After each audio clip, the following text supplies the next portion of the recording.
We've always had this like real desire to give people some musical control. I think the guitar solo feature that we're working on is the pinnacle of the fantasy.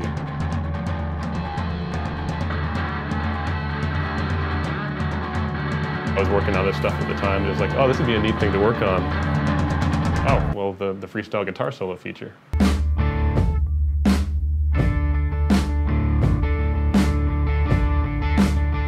We really wanted to make a new rock band if we could have something new to offer, you know, and we think that we have a bunch of features in the game which we think are pushing in that direction, and we think the guitar solo feature is one of the strong ones. About a year ago, when we first decided to go back at Rock Band, Alex asked Eric and myself to go think about what it would take to redo the guitar solo feature that we've been talking about for really 10 years. Back then it was sort of like exploring. It's like, oh, what happens if I do this? What happens if I do this? And they were all very satisfying interactions. Yeah, it was cool.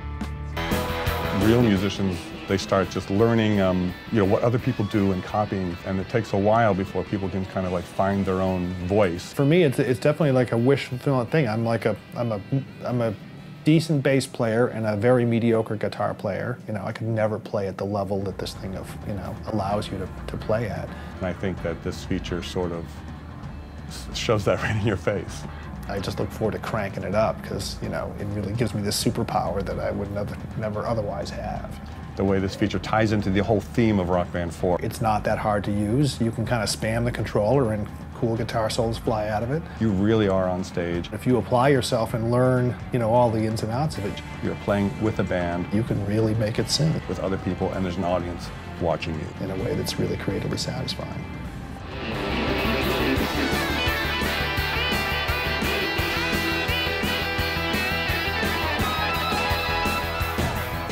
Rock songs forever have had guitar solos, right? Why do they have them? Part of it is just for vanity.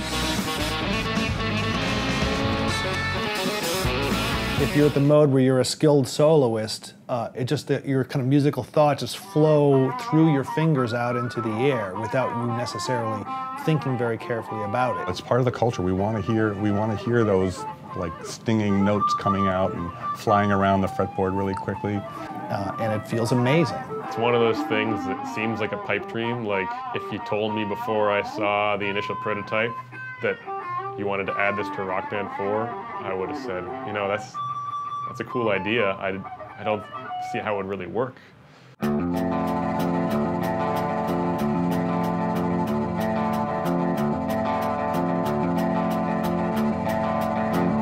We did a bunch of stuff over the last few years where that was the first time we put a lot of effort into trying to unlock player creativity.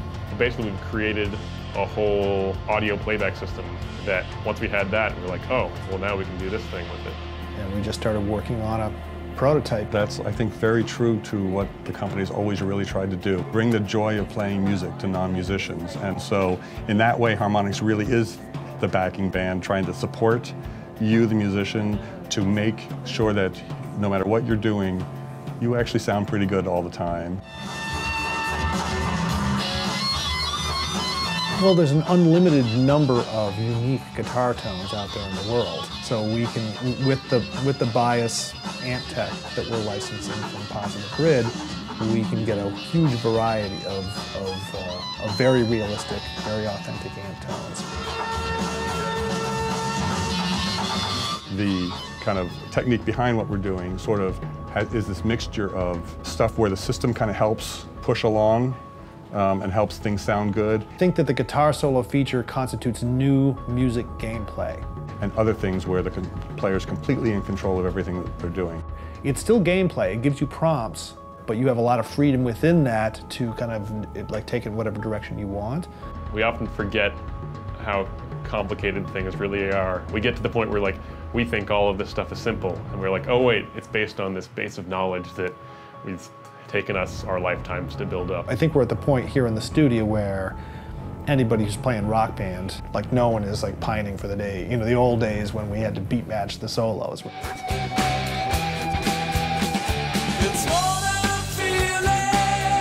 You know, there's been some blowback of like, well, music gaming is dead, or like, you know, oh, there's nothing left to do in music gaming, which just seems like completely wrong. With the guitar solo system, you're always going to sound good. The way it's configured now is like, it's pretty hard to sound bad. If you just spam the buttons and input eighth notes on the strum bar, it sounds pretty awesome. Like you end up really like moving around and having a really good time with it. Maybe you don't understand exactly what's going on, but it sounds really cool. It's more fun because there's less risk.